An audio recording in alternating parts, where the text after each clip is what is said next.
नमस्कार मित्रमैत्रिणींनो, आजच्या या व्हिडिओमध्ये आपण वटपौर्णिमेबद्दल संपूर्ण माहिती जाणून घेणार आहोत. वटपौर्णिमा कधी आहे, शुभमुहूर्त काय आहे, पूजा कशी करायची, पूजेसाठी कोणते साहित्य लागतात, कोणत्या रंगाची साडी नेसावी, कोणते रंग टाळावे, तसेच सावित्री सत्यवान यांची प्रेरणादायी कथा आणि वटपौर्णिमेचे महत्त्वही या व्हिडिओमध्ये आपण जाणून घेणार आहोत. तर पहिला, वटपौर्णिमा म्हणजे काय? वटपौर्णिमा हा सण विवाहित महिलांसाठी अत्यंत महत्त्वाचा मानला जातो. या दिवशी महिला आपल्या पतीच्या दीर्घायुष्यासाठी, उत्तम आरोग्यासाठी आणि सुखी संसारासाठी व्रत करतात. या दिवशी वडाच्या झाडाची पूजा केली जाते. वडाचे झाड दीर्घायुष्य, स्थैर्य आणि अखंड सौभाग्याचे प्रतीक मानले जाते. वटपौर्णिमा 2026मध्ये कधी आली आहे? तर दिनांक 29 जून 2026 वार सोमवार या दिवशी वटपौर्णिमा आली आहे. आणि पौर्णिमा कधी सुरुवात होते? तर पहाटे 3:06 पौर्णिमेला सुरुवात होते आणि पौर्णिमा समाप्त होते ती म्हणजे 30 जून पहाटे 5:26 पौर्णिमा समाप्त होणार आहे. आणि पूजेसाठी उत्तम वेळ म्हणजे सूर्योदयानंतर सकाळपासून दुपारपर्यंतचा काळ हा शुभ मानला जातो. त्यानंतर आपण बघूया पूजेसाठी काय काय साहित्य लागणार आहे. पूजेसाठी हळदी कुंकू, अक्षता, फुले, हार, अगरबत्ती, कापूर, तुपाचा दिवा, नारळ, फळे, गोड नैवेद्य, लाल किंवा पिवळा दोरा, पाण्याचा तांब्या, पंचामृत, सुपारी, विड्याचे पान, सावित्री आणि सत्यवान यांचं चित्र किंवा मूर्ती आणि मग वाणासाठी साहित्य. तर आता आपण बघूया वटपौर्णिमेची पूजा कशी करावी. तर सकाळी लवकर उठावे, स्नान करून स्वच्छ आणि शक्यतो नवीन कपडे परिधान करावेत. व्रताचा संकल्प करावा. मनोभावे पतीच्या दीर्घायुष्यासाठी प्रार्थना करावी. तिसरा, वडाच्या झाडाजवळ जावे. वडाच्या झाडाला पाणी अर्पण करावे. वडाच्या झाडाची पूजा करावी. त्याला हळदी कुंकू, अक्षता, फुले अर्पण करावी. दोरा गुंडाळावा. वडाच्या झाडाभोवती 7 किंवा 108 वेळा दोरा गुंडाळण्याची प्रथा काही ठिकाणी आहे. सावित्री आणि सत्यवान कथा ऐकावी. कथा ऐकल्याशिवाय पूजा पूर्ण मानली जात नाही. त्याच्यानंतर आरती करून घ्यावी. आरतीच्या ताटामध्ये नैवेद्यही दाखवावा. वाण देऊन आशीर्वाद घ्यावा.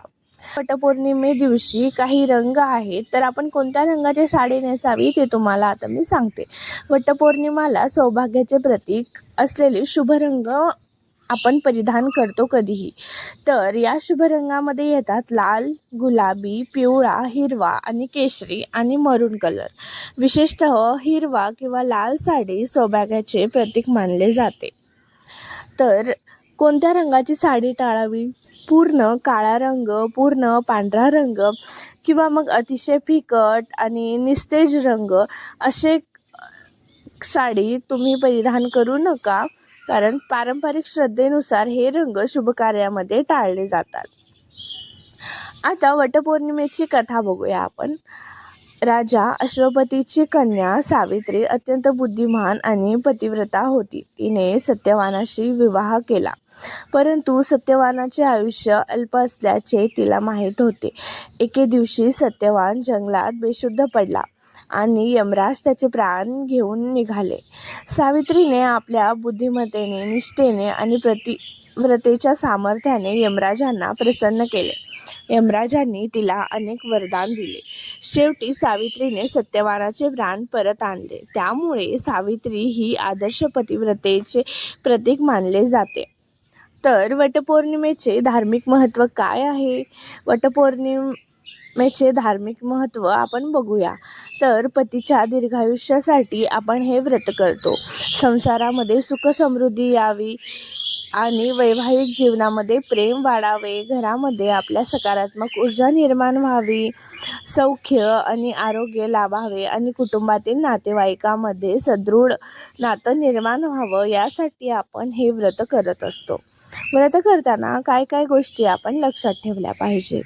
तर व्रत करताना आपलं मन शांत ठेवावं, कोणाचाही अपमान करू नये. शक्य असल्यास त्या दिवशी तुम्ही उपवास करा, दानधर्म करा, वृद्ध व्यक्तींचे आशीर्वाद घ्या आणि पती पत्नीमध्ये प्रेम आणि आदर ठेवा. तर मैत्रिणींनो, वटपौर्णिमा हा एक सण नाही, तर प्रेम, विश्वास आणि समर्पण आणि नात्यामधील दृढ बंध याचे प्रतीक आहे. सावित्रीप्रमाणे निष्ठा, संयम आणि सकारात्मक विचार आपल्या आयुष्यामध्ये आपण आणूया. आणि तुम्हा सर्वांना वटपौर्णिमेच्या खूप खूप शुभेच्छा.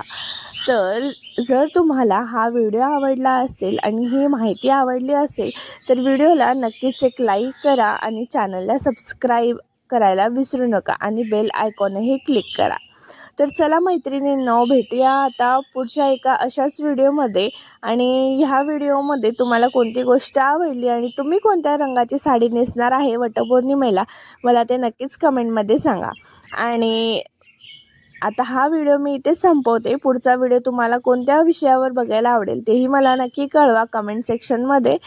तर चला भेटूया पुढच्या व्हिडिओमध्ये. तोपर्यंत धन्यवाद.